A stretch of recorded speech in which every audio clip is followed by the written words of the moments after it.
Hello friends.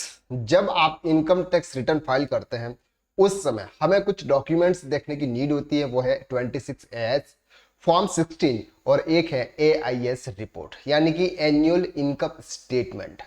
AIS report के अंदर आपकी जो भी इनकम आती है उसको आपको आपके इनकम टैक्स रिटर्न के अंदर शो करना होता है। AIS में आता है सर कि आपने कोई भी ऐसे स्पेसिफिक ट्रांजैक्शन किए हुए हैं, आपने कोई कैपिटल गेन आपका हुआ है, आपने कोई कार परचेज की है या फिर आपने कोई कार सेल्स की है, आपने कोई म्यूचुअल फंड शेयर सेल किए हुए हैं, कोई स्टॉक मार्केट आपने सेल्स किया हुआ है। तो इस तरह की जो भी इनकम्स होती है, जो ट्रांजैक्शन होते हैं, वो ट्रांजैक्शन आपके AIS रिपोर्ट के अंदर दिखते हैं। अब यहां पर से बात यह आती है कि एआईएस रिपोर्ट के अंदर जो भी डेटा आपका आया हुआ है, एआईएस स्टेटमेंट जो आपका है उसमें जो भी डेटा आया हुआ है वो डेटा आपका करेक्ट है या नहीं है। अगर इनकरेक्ट डेटा आपके एआईएस रिपोर्ट में आया और आपकी एक्चुअल में ऐसी इनकम नहीं हुई है तो ऐसे केसेस में क्या करना है वो आज हम इस वीडियो के अंदर बात करने वाले हैं। फॉर एग्जाम्पल सबसे पहले बात करते हैं, जैसे कि आपका फॉर एग्जाम्पल बैंक इंटरेस्ट है। अब ये जो सेविंग बैंक इंटरेस्ट है ये आपके एआईएस रिपोर्ट के अंदर आता है। एआईएस रिपोर्ट के अंदर देखा जाता है कि फॉर एग्जांपल 4000 रुपीज का आपका इंटरेस्ट शो कर रहा है। आपके एआईएस रिपोर्ट के अंदर 4000 रुपीज का इंटरेस्ट शो कर रहा है। आपको आपका बैंक स्टेटमेंट आपको चेक करना है, क्योंकि सब कुछ जो होता है वो हमारे बैंक स्टेटमेंट के हिसाब से मैच करना होता है, क्योंकि ये जो कुछ भी डिटेल आती है ना ये आपके बैंक से आती है।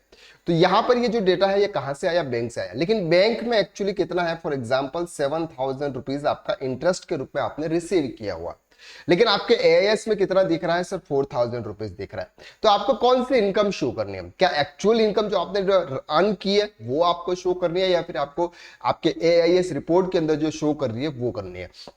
तो यहां पर आती है सर 7000 रुपीज जो आपने एक्चुअल में आपने इनकम अर्न की है, वो इनकम आपको आपके इनकम टैक्स रिटर्न के अंदर शो करनी है। एक और एग्जांपल लेते हैं। फॉर एग्जांपल एफडी पर इंटरेस्ट, ठीक है, एफडी पर इंटरेस्ट आया फॉर एग्जांपल 2,40,000 रुपीज। अब ये 2,40,000 रुपीज का एफडी पर इंटरेस्ट है, ये आपके एआईएस स्टेटमेंट के अंदर भी शो कर रहा है, ये आपके फॉर्म 16 के अंदर भी सॉरी 26AS के अंदर भी शो कर रहा है, क्योंकि इस पर 10% टीडीएस डिडक्ट हुआ। जिस पर टीडीएस डिडक्ट होता है वो आपके 26AS पे शो होता है।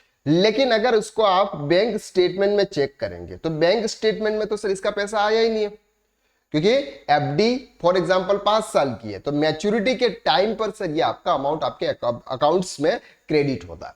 तो ऐसे केसेस में आपको एक्रूड इनकम के आधार पर आपको इनकम टैक्स रिटर्न के अंदर ये डिटेल शो करनी है। तो यहां पर आप बैंक स्टेटमेंट चेक करेंगे तो वो बैंक स्टेटमेंट के अंदर से ये इनकम आपको दिखेगी नहीं, लेकिन ये इनकम आपको दिख रही है सर आपके एआईएस रिपोर्ट के अंदर या फिर 26AS में। तो आपको कौन सी डिटेल्स देनी है? ये वाली डिटेल्स आपको देनी है एक्रूड इनकम के आधार पर। क्लियर है? कुछ कुछ आपसे बिजनेस ट्रांजैक्शन है, जो आपके बिजनेस ट्रांजैक्शन यानी कि बिजनेस रिसिप्ट है, ग्रॉस रिसिप्ट है, वो भी आपको शो होती है। आपके जीएसटी का टर्नओवर होता है वो भी आपके एआईएस रिपोर्ट के अंदर शो होता है। तो वो भी आपको चेक करना है जीएसटी पोर्टल के हिसाब से कि सर वो जो डेटा है आपके जीएसटी पोर्टल पर जो एक्चुअल में अपने फाइल किया हुआ है वो डेटा आपको आपके इनकम टैक्स रिटर्न के अंदर लेना है। एआईएस रिपोर्ट सिर्फ एक ये है कि आपकी ये सभी इंफॉर्मेशन आपको कलेक्ट करके एक साथ आपको एक जगह पर बताता है कि अगर आप कोई भूल गए हो, कोई इनकम आप डिराइव किए लेकिन अगर आप भूल गए हो तो वो आपको 26 एआईएस रिपोर्ट आपको याद दिला देता है कि हाँ सर ये इनकम आपकी आई थी।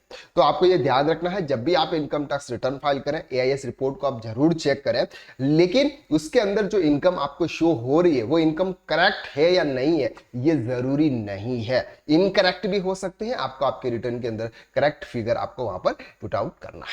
क्लियर है? तो आज के लिए बस इतना। नेक्स्ट क्लासेस में हम फिर मुलाकात करते हैं, तब तक के लिए थैंक यू सो मच।